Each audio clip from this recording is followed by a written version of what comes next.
जिस जिस देश ने अमेरिका के भरोसे या उसके पैसों के भरोसे पर अपनी देश की राजनीति चला रहे थे, डोनाल्ड ट्रंप के आते ही वो सारे देश की हवा निकल चुकी है। उन्होंने अब एक ऐसा फैसला किया है जिसे कई देश सदमे में चले गए हैं। यूएस जो 50 से 60 बिलियन डॉलर का एड दुनिया भर के देशों में बांटता था, वो 90 डेज के लिए फ्रीज कर चुका है। हाँ, इसमें इजिप्ट और इजराइल को छूट दिया गया है। वो दोनों देशों को अमेरिका पैसा देते रहेगा, लेकिन देखिए इसमें दो देश बांग्लादेश और पाकिस्तान, इन दोनों को सबसे ज्यादा नुकसान होने वाला है। पाकिस्तान तो और जल्दी बैंक करप्सी की तरफ बढ़ने लगेगा, क्योंकि अपने देश में यूएस एड के पैसे से ही अपने देश में इंफ्रास्ट्रक्चर प्रोग्राम स्टार्ट कर चुका था, जिसे पैसों की किल्लत की वजह से उसे बंद करना पड़ेगा या डिले करना पड़ेगा। उधर बांग्लादेश की इकोनॉमी की अलग लगी पड़ी थी जब से तख्ता पलट हुआ था, और ये यूनुस जो बाइडेन और डेमोक्रेट्स के पालतू है, और उन्हीं लोगों के कहने पर बांग्लादेश के सरकार में बैठा हुआ है। जो बाइडेन सरकार ने बांग्लादेश की इकोनॉमी को उठाने का भरोसा दिया था, जिसमें लगभग $5 बिलियन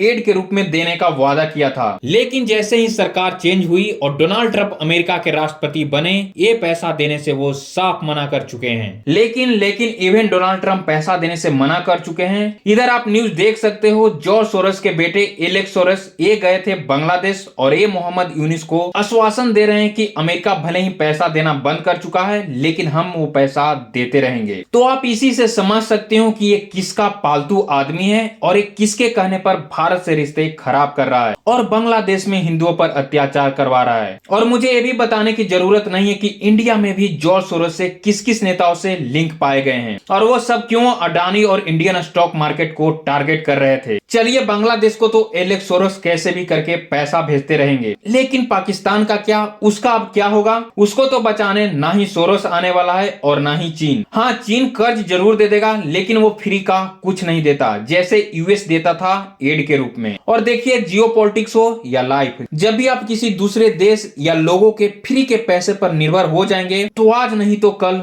बहुत ज्यादा विपदा आएगी। क्योंकि अगर कल हो उस कंट्री या आदमी ने अचानक कह दिया कि हम अब फ्री का पैसा नहीं देंगे, सडनली आपकी सारी फाइनेंशियल प्लानिंग फेल हो जाएगी। आप शॉक हो जाएंगे कि ये हमारे साथ हुआ क्या है। इसलिए आत्मनिर्भर बहुत जरूरी है, चाहे वो देश हो या कोई इंडिविजुअल।